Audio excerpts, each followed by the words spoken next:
पहला, शुक्रिया बाबा आपका। दादी के मुख से सारे दिन शुक्रिया शुक्रिया निकलता था।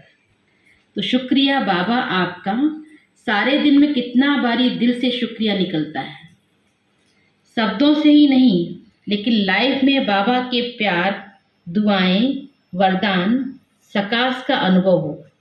बाबा बाबा है, मम्मा मम्मा है, हम बच्चे बच्चे हैं। सच्चे बच्चे वो जो बाप समान हो, कोई अंतर ना हो। कोई देखे तो लगे बाबा ऐसा होगा। दादी क्या कह रही है? बच्चों को कोई देखे तो उनको लगे कि बाबा ऐसा होगा, मतलब बाबा की तस्वीर, बाबा का चित्र हमारे चेहरे से दिखाई दे। मम्मा ऐसी होगी क्योंकि मम्मा एग्जाम्पल होके रही है। दूसरा, जैसे बाबा ने पढ़ाया है, माता पिता सखा सदगुरु का पाठ बजाया है। मम्मा आत्म अभिमानी स्थिति में ऐसा रही जिसमें देह अभिमान का अंश नहीं रहा। उन्हें बाबा की याद ऐसी गंभीरता पूर्वक है, नॉलेज को ऐसे धारण किया है जो सरस्वती बन गई। पहले राधे है, नाम से ही लगा, यह सतयुगी कृष्ण की राधे है। मम्मा का नाम क्या था? राधे ही था ना, राधे था। तो कल पहले वाली हूँ, सतयुग में आने वाली हूँ। यह स्मृति में रहने की आदत पड़ जाए कि मैं वही हूँ, तो मैं अपने आप को देखूं। तीसरा, जैसे मम्मा ज्ञानी तू आत्मा निरंतर योगी थी, हम सब कहें माँ और माँ कहे तुम मेरे बच्चे हो। ब्रह्मा बाबा ने भी सब संबंधों का पार्ट प्ले किया, लेकिन वर्षा हमें दादे से मिलेगा। आज बाबा ने क्या कहा मुरली में? पोतरे का हक है दादे से वर्षा लेने का, तो दादे से वर्षा ले लो ना। दादी भी कह रही है कि हमें दादे से मिलेगा। यह बताया है जो समा पर फिदा होता है उसकी बुद्धि इधर उधर चक्कर नहीं लगाती है। स्वदर्शन चक्र के बदले बुद्धि और किसी चक्कर में आती है तो वो चक्कर इतना पकड़ लेता है जो कभी याद नहीं आता कि मैं कौन हूँ और किसकी हूँ। बाहर के चक्कर में अगर लग गए तो यहाँ के बाबा के स्वदर्शन चक्र से बाहर हो जाएंगे। अगला है, बुद्धि चलाने वाले का बुद्धियोग कभी लगेगा नहीं। बुद्धि को शांत रखने व बुद्धि को अचल अडोल रखने का समय दो। निश्चय का बल क्या होता है उसका अनुभव करो। बलिहारी समय की और बाप की है, फिर बलिहारी हमारे भाग्य की है। समय और बाप दोनों हमारे साथ हैं। समय भी बहुत गया, अब थोड़ा रहा है। थोड़े समय के अंदर अनेक जन्मों के पुराने हिसाब किताब समाप्त करना है। इस जन्म में कोई नया हिसाब नहीं बनाना है, बनाया तो पुराना खत्म नहीं होगा। अंत घड़ी आ जाएगी तो हमारा हाल क्या होगा? अगला पॉइंट, हर घड़ी को अंतिम घड़ी मानना और जानना, ऐसी स्थिति हमारी बहुत काल से बनी रहे तो दुनिया हमारा जो इंतजार कर रही है ना, वह इंतजार पूरा हो जाएगा। बाबा यही चाहता है, जिनको मैंने इतनी पालना दी, पतित से पावन बनाया, तो उनके अंदर इतना ईश्वरीय प्यार और नियम पर चलने की शक्ति हो जो अनेक आत्माओं को प्रेरणा मिले। कई बच्चे अभी नए पैदा हुए हैं, उनके जिगर में है कि थोड़े समय में हम आगे बढ़ जाएं। टाइम थोड़ा है, आज जो किया कल काम आएगा। आज मिस किया तो कल क्या करेंगे? कल की बात बीती, अच्छी कमाई नहीं की है तो आज कर लो, जो कल काम आएगी। आज नहीं करेंगे, कल पर रखेंगे तो क्या होगा?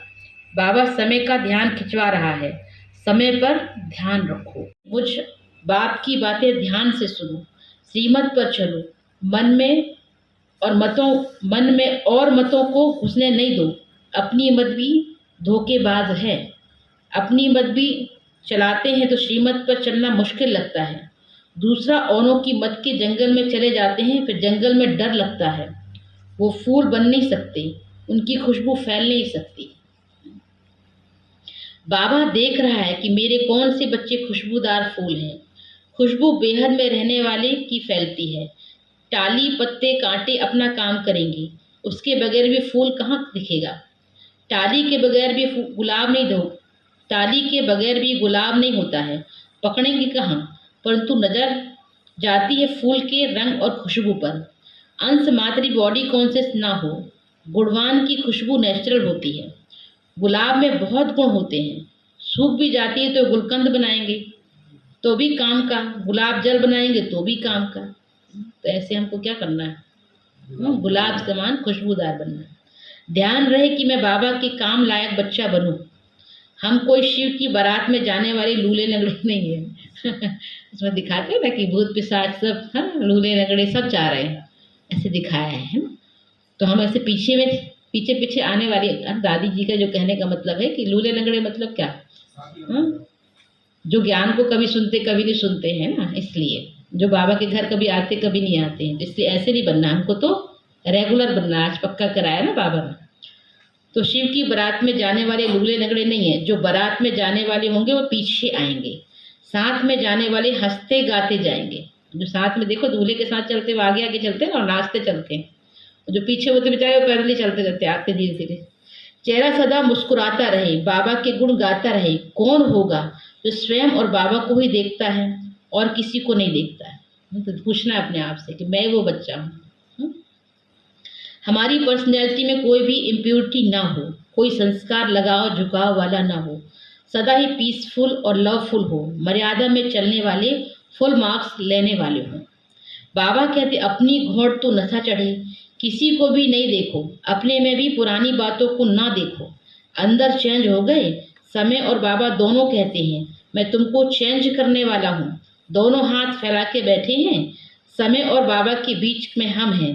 समय नहीं गवाएंगे, बाबा का हाथ नहीं छोड़ेंगे। समय कहता तुम मेरा कदर करता है, मैं तुम्हारा कदर करता हूँ। जो समय अनुसार चलेंगे तो समय भी उनको कभी धोखा नहीं देगा, और जो समय को वैल्यू नहीं करते तो समय जरूर उनको समय पर ही धोखा दे देगा। जब जरूरत होगी तभी समय धोखा दे देगा। कईयों को शांत रहना मुश्किल लगता है, समय पर सब कुछ शांति से होता है। बाबा कहते मैं तुमको संपूर्ण निर्विकारी सर्वगुण संपन्न बना ही दूंगा, छोड़ने वाला नहीं हूँ।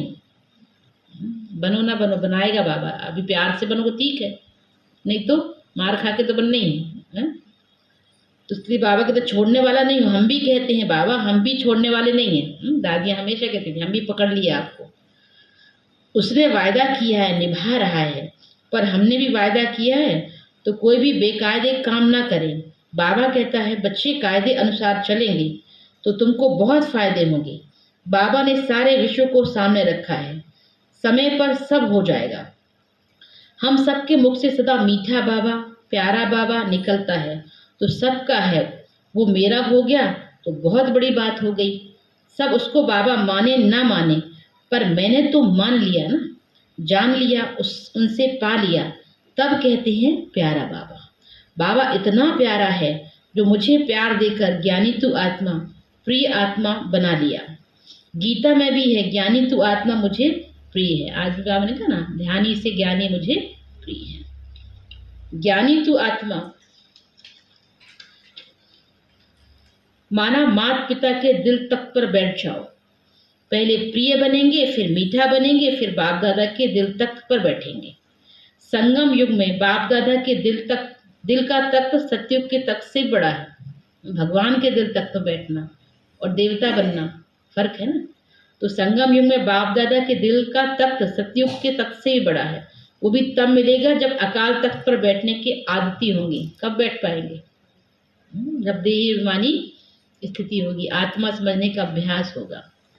हमारा बाबा अव्यक्त वतनवासी होकर हमें खींच रहा है। अभी हमें सोचने में समय नहीं गंवाना है। जितना जल्दी हो सके जो करना है सो कर लें, क्योंकि कल किसने देखा है। कल अच्छा हो जाए उसके लिए अभी अच्छा करना है। और अंतिम है ये अंतिम जन्म की हमारी अंतिम घड़ियां हैं। हमें देह सहित देह के सब संबंधों को भूल एक बाबा को ही याद करना है। मैं और मेरेपन से मुक्त रहकर जीवन मुक्त स्थिति का रस लेना है। मैं मेरा खत्म तो जो बाबा का सो मेरा हो जाता है। कितनी सुंदर शिक्षाएं दादी जी की मुरली से पूरे रिलेटेड थी।